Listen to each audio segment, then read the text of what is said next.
God's been so good to me. And Pastor Ken just mentioned you talk about fear. You know, when we found out Shine was pregnant again, I think I talked to you about it. There's that fear because of what happened before.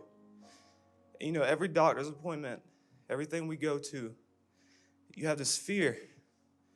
But just every day that goes by, you realize more and more how good God's been, how he's been faithful.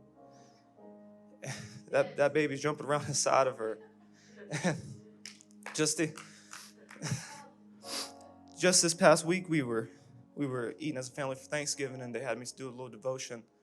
And I just talked about how good God's been and how much he's blessed us. The first reason I said is that he saved us. I mean, we don't deserve it, but he came to where we were and saved an old sinner like me. I don't deserve it. What more could I ask for? We don't deserve it, but he did it. The second thing, the other things I said was that he gave us joy and he gave us peace. That means a stillness or a calmness in our hearts. That means when we're walking through the biggest trial of our life, we can have peace right here because God's in control. And he's working everything for our good. I said it when I was giving that devotion. I said, remember what King David said in Psalms? He said that I've been young and I've been old. And I've never seen the righteous forsaken. That means when I was a poor shepherd's boy to when I was the king of Israel, God was faithful all the way through. Amen. And I said this last part, and this one hit home.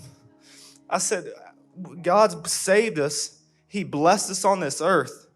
That means he's been so good to us, and we get to go to heaven when we die. We ain't got to go to hell, none of that, out of our mind. But here's the best part. He does all this for us. And one day we get to go to heaven. And the first person I see is going to be Jesus. I get to see the nail-scarred hands. I get to see the one who did it all for me, changed my life, saved me, put me on a new path. And then second, after I see Jesus, I don't know how long I'll be there talking to Jesus. I know people talk about what they're going to do when they see Jesus. I don't think I'm going to do much of nothing but cry. Just kind of lay there. I'm going to be honest with you. But after I see my Jesus, I'm going to go see my daughter.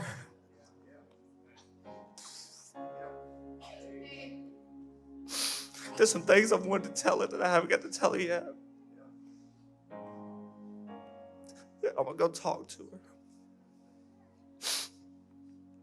Then after I see my daughter, I'm going to take a little stroll and I'm going to go see my grandpa. I get to thank him because he was such an influence on me. But I said all that to say this. God has been so good to me, to save me, to give me more than I could ask for, and then to give me a place called heaven that I can spend with my family. So